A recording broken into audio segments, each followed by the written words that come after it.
कोलकाता की सर्द रात थी। दिसंबर की हवा में हल्की फुल्की नमी घुली हुई थी और पुराने शहर की गलियों में पीली स्ट्रीट लाइटें किसी अधूरी कहानी की तरह टिगमिगा रही थी। रात के लगभग 10:30 बजे थे। पार्क स्ट्रीट में भीड़ धीरे धीरे कम हो रही थी, लेकिन शहर की धड़कन अभी भी बाकी थी। मैं टोप से उस रात अपने कमरे में बैठा पुरानी केस डायरी पढ़ रहा था कि तभी फोन की घंटी बजी। हेलो। दूसरी तरफ से भारी और कांपती हुई आवाज आई। "अ, उम, क्या क्या मैं प्रदोष चंद्र मित्र से बात कर रहा हूँ?"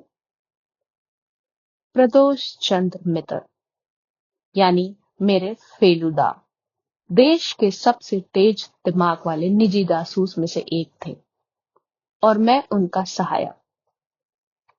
जी, बोल रहा हूँ, मगर आप कौन? अ, मेरा नाम देवव्रत मुखर्जी है। मैं आपकी मदद चाहता हूँ। बहुत जरूरी काम है। मैंने देखा सामने सोफा पे बैठे फेलुदा ने अपनी किताब तुरंत बंद कर दी थी। उनकी आंखें अचानक सतर्क हो गई थीं। क्या मामला है? फेलुदा ने पूछा। फोन पर कुछ सेकंड तक खामोशी रही। फिर वह आदमी धीमे स्वर में बोला, "अ, काली हवेली में फिर से एक मौत हो गई है।" कमरे में अचानक सन्नाटा छा गया। फेलुदा ने मेरी तरफ देखा। उनके चेहरे पर वही हल्की मुस्कान थी जो वह हर खतरनाक केस से पहले दिखाई देती है। हम कल सुबह पहुंच रहे हैं।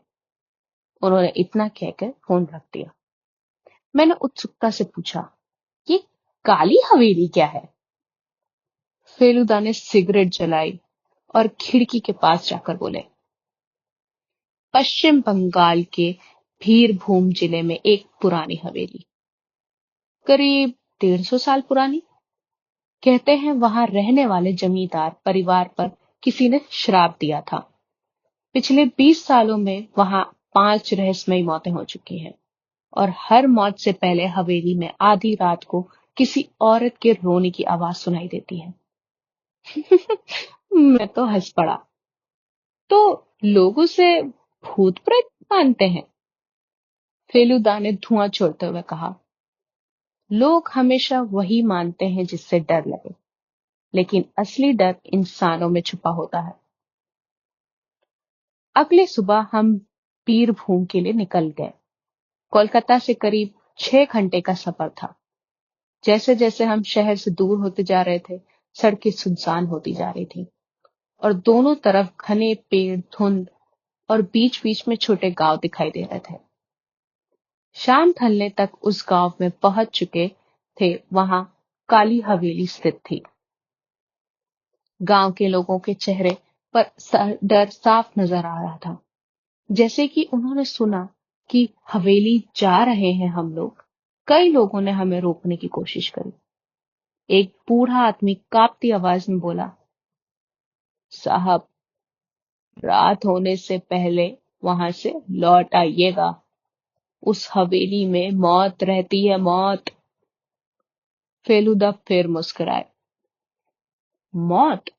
मौत अगर वहां रहती है तो आज उससे मुकाबला करके रहूंगा। काली हवेली गांव से थोड़ी दूर और ऊंची पहाड़ी पर बनी थी। हवेली को देखते ही मेरे रोंगटे खड़े हो गए। विशाल काले पत्थरों से बनी वह इमारत धुंध के बीच किसी शैतानी किले से जैसी लग रही थी। टूटे हुए खिड़की, दरवाजे, दीवारों पर उगी हुई काई और चारों तरफ सन्नाटा पसरा हुआ था। हवेली का मुख्य दरवाजा खुला और लगभग 60 वर्ष का एक आदमी बाहर आया। मैं देवव्रत मुखर्जी हूँ, आपका इंतजार कर रहा था। उसके चेहरे पर घबराहट साफ झलक दिख रही थी। हम अंदर पहुंचे। हवेली अंदर से भी ज्यादा भाव भय थी। लंबा अंधेरा गलियारा, दीवारों पर पुराने चित्र और हर कोने में जमी धूल। देवव्रत हमें ड्राइंग रूम में ले गया। वहां पहले से ही 3 लोग मौजूद थे। पहली थी देवव्रत की बेटी नैना, लगभग 25 साल की, बेहद शांत लेकिन आंखों में अजीब बेचैनी। दूसरा था हवेली का पुराना मैनेजर गोपीनाथ, दुबला पतला आदमी जिसकी आंखें हर समय इधर उधर घूम रही थी। और तीसरा था डॉक्टर समरजीत दत्त, गांव का डॉक्टर। देवव्रत ने धीमी आवाज में कहा, कल रात मेरे छोटे भाई रुद्र की मौत हो गई। कैसे? फिलुदा ने पूछा। डॉक्टर दत्त बोले, पहली नजर में हार्ट अटैक लगता है, लेकिन उसके चेहरे पर डर इतना ज्यादा था कि जैसे उसने मरने से पहले कुछ भयानक देखा हो। कमरे में ठंडी हवा का झोंका आया और अचानक ऊपर की मंजिल से किसी चीज के गिरने की आवाज सुनाई दी। नैना डरकर चिल्ला उठी। गोपीनाथ कांप गया। देवव्रत बुदबुदाया, वो वो फिर आ गई। फेलुदा तुरंत उठ खड़े हुए। चलो ऊपर। हम तीनों सीढ़ियों की तरफ बढ़े। पूरी हवेली में अजीब सी सीलन की गंध आ रही थी। ऊपर पहुंचकर हमने देखा कि एक पुराना फूलदान टूटा पड़ा था, लेकिन वहां कोई था नहीं। तभी धीरे धीरे किसी औरत के रोने की आवाज सुनाई देने लगी। मेरे कदम तो वहीं रुक गए। आवाज बिल्कुल पास से आ रही थी। हवेली की लंबी अंधेरी गलियों में वह रोने की आवाज एकदम गूंज सी रही थी। गोपीनाथ नीचे से चिल्लाया, साहब नीचे आ जाइए, रात में ऊपर जाना मना है, मत जाइए। लेकिन फेलुदा आगे बढ़ते रहे। आवाज हमें अंदर बंद कमरे तक ले गई। दरवाजे पर बड़ा पुराना ताला लगा था। इस कमरे में क्या है? फेलुदा ने पूछा। देवव्रत ने घबरा कर बोला, यह यह कमरा पिछले 20 साल से बंद है। चाबी लाओ। कुछ देर बाद कांपते हाथों से देवव्रत ने ताला खोला। दरवाजा खुलते ही धूल का गुब्बार उठा। कमरे के अंदर सब कुछ पुराने समय जैसा ही था।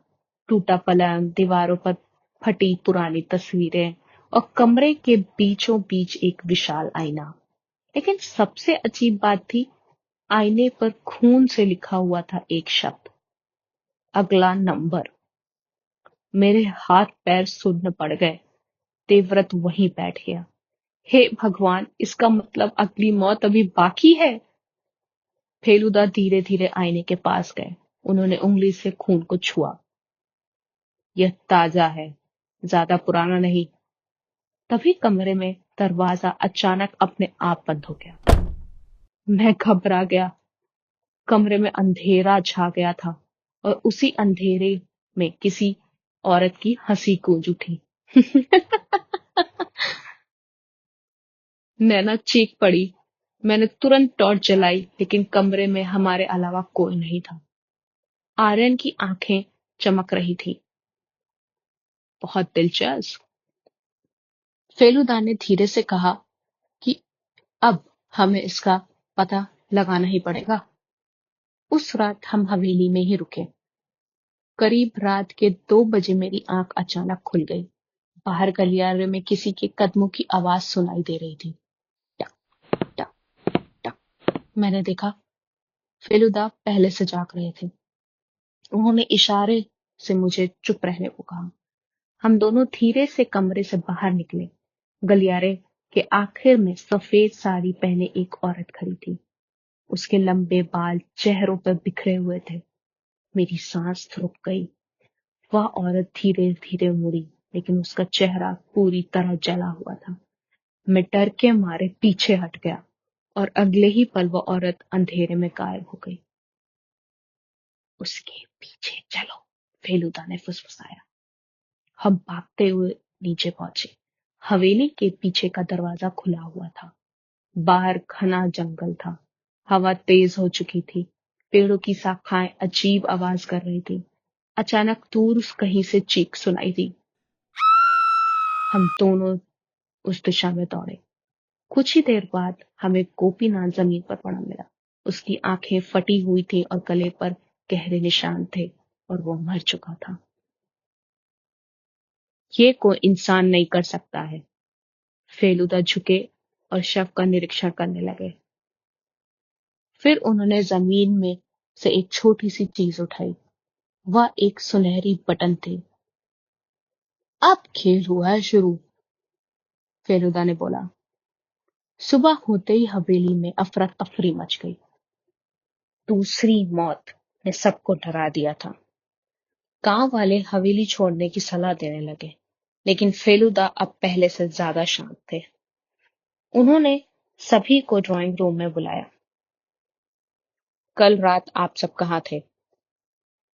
डॉक्टर दत्त बोले, मैं तो अपने कमरे में था। नैना बोली, मैं भी अपने कमरे से एक कदम बाहर नहीं रखा। देवव्रत ने कहा, मैं पूरी रात सो नहीं पाया। फेलुदा ने सुनहरी बटन टेबल पर रखी और बोले, ये बटन किसकी है? डॉक्टर दत्ता अचानक चौंक गए। ये ये तो मेरी कोट जैसी लग रही है। कमरे में एकदम तनाव फैल गया, लेकिन फेलुदा मुस्कुराए और बोले, घबराइए मत डॉक्टर साहब, कभी कभी सबूत सबसे बड़ा झूठ भी होता है। उस दिन फेलुदा ने पूरी हवेली की तलाशी ली। हवेली में तहखाने में एक उन्हें पुरानी डायरी मिली। डायरी लगभग 30 साल पुरानी थी। उसमें हवेली के पुराने मालिक जमींदार हरि नारायण मुखर्जी के बारे में लिखा था। डायरी के आखिरी पन्ने पर एक रहस्य छुपा हुआ था। उसमें लिखा था, जिसने भी ये हवेली के खजाने को खोजने की कोशिश करी, उसकी मौत निश्चित है। मैंने हैरानी से पूछा, क्या इस हवेली में कोई खजाना छिपा है? फिरोजा ने जवाब दिया, अब तक की सारी मौतों का कारण शायद यही है। उसी शाम अचानक नैना गायब हो गई। पूरी हवेली में उसे ढूंढा गया, लेकिन वो कहीं नहीं मिली। फिर रात करीब 9 बजे हवेली के पीछे वाले कुएं में उसकी चीखें सुनाई दी। हम दौड़कर सब वहां पहुंचे। नैना कुएं के किनारे बेहोश पड़ी थी। होश में आने के बाद उसने कांपती आवाज में कहा, मैं मैंने मैंने उसे देखा, वो सफेद साड़ी वाली औरत को मैंने देखा। उसने कहा, अगली मौत देवव्रत बाबू की होगी। देवव्रत बाबू के तो चेहरे के जैसे रंग ही उड़ गए। उस रात फेलुदा ने मुझे अलग से ले जाकर कहा, अब मुझे लगभग सब समझ आ चुका है, लेकिन असली कातिल अभी भी एक चाल बाकी है। तुम्हें पता चल गया कौन है? उन्होंने सर हिलाया। हाँ, लेकिन हमें उसे रंगे हाथ पकड़ना होगा। रात के ठीक 12 बजे हवेली की सारी लाइटें अचानक बंद हो गई। पूरा महल अंधेरे में डूब गया। और फिर वही रोने की आवाज, इस बार पहले से ज्यादा तेज आ रही थी। मैं और फेलुदा तुरंत देवव्रत के कमरे की तरफ दौड़े। दरवाजा अंदर से बंद था। अंदर से सिर्फ चीखें सुनाई दे रही थी, बचाओ बचाओ। फेलुदा ने जोर से दरवाजा तोड़ा। कमरे के अंदर एक दृश्य देखकर वो स्तब्ध रह गए। देवव्रत जमीन पर गिरा था और उसके ऊपर सफेद साड़ी पहने वही औरत खड़ी थी। उसके हाथ में चमकता हुआ चाकू था, लेकिन अगले ही पल फेलुदा ने टॉर्च की रोशनी सीधे उसके चेहरे पर डाली और जोर से बोले, बस खेल खत्म हो चुका है डॉक्टर समरजीत दत्त। मैं एकदम अवाक रह गया था। औरत ने भागने की कोशिश की, लेकिन फेलुदा ने उसका हाथ पकड़ लिया। सफेद साड़ी और नकली बाल नीचे गिर गए। वह सचमुच डॉक्टर दत्ता थे। देवव्रत कांपते हुए बोले, लेकिन क्यों? डॉक्टर दत्ता की आंखों में पागलपन उतर आया था। वो बोला, क्योंकि इस हवेली का असली मालिक मैं हूं। कमरे में सन्नाटा छा गया। उन्होंने भारी सांस लेते हुए कहा, 30 साल 30 साल पहले मेरे पिता इस हवेली के नौकर थे। जमींदार परिवार ने उन पर चोरी का इल्जाम, झूठा आरोप लगाया और उन्होंने आत्महत्या कर ली। मरने से पहले उन्होंने मुझे बताया कि हवेली में करोड़ों का खजाना छुपा है। मैं वापस आया और एक एक करके उन सबको खत्म करने लगा जो मेरे रास्ते में आ रहे थे। फेलुदा शांत स्वर में कहते हैं, और लोगों को डराने के लिए तुमने भूत की कहानी बनाई? रोनी की आवाज, नकली चेहरा, अंधेरे में हमला, सब तुम्हारी योजना थी। डॉक्टर दत्त हंसने लगा। लेकिन तुम कभी खजाना नहीं ढूंढ पाओगे। आनंद। फेलुदा मुस्कुराए, वो तो मुझे पहले ही मिल चुका है। सब एकदम हैरान रह गए थे। फेलुदा हमें हवेली के पुराने आईने वाले कमरे में ले गए। उन्होंने आईने को हटाया और पीछे दीवार में एक गुप्त दरवाजा था। दरवाजा खुलते ही अंदर के सोने के सिक्के और पुराने गहनों से भरा कमरा दिखाई दिया। देवव्रत की आंखों से आंसू निकल पड़े, लेकिन फेलुदा ने धीरे से कहा, कभी कभी इंसान खजाने के पीछे इतना अंधा हो जाता है कि उसे सही और गलत का फर्क नहीं दिखाई देता। पुलिस डॉक्टर दत्ता को गिरफ्तार करके ले गई और अगली सुबह जब हम हवेली से निकल रहे थे, तब गांव वालों के चेहरे पर पहली बार डर की जगह राहत दिखाई दे रही थी। मैंने कार में बैठते हुए फेलुदा से पूछा, क्या सच में इस हवेली में कोई भूत नहीं था? फेलुदा खिड़की से बाहर देखते हुए मुस्कुराए और बोले, भूत हमेशा वही होते हैं तोप से। फर्क बस इतना है कि कुछ दिखाई देते हैं और कुछ इंसानों के अंदर छुपे होते हैं। कार धीरे धीरे धुंध में गायब हो गई, लेकिन काली हवेली की टूटी खिड़कियों में आती हवा आज भी वही कहानी सुनाती है कि लालच, डर और रहस्य से भरी दुनिया में सबसे खतरनाक चीज कभी कोई आत्मा नहीं होती, बल्कि इंसान का अंधेरे में घिरा हुआ मन होता है।